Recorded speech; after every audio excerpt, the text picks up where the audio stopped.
Dry কাট মাছ ভাজা, ফুলকপি ভাজা বাকি আছে এখনো, আলু দিয়ে ফুলকপি দিয়ে রান্না হবে।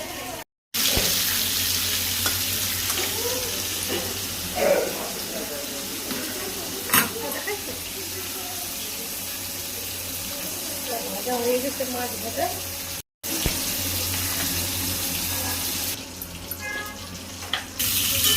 মশলা কষানো হয়ে গেল, দেখো আলু দিয়ে মশলাটা কি সুন্দর কষাইছি।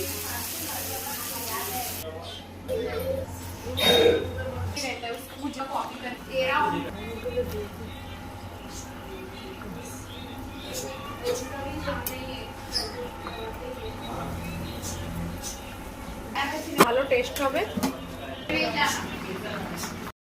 ছোট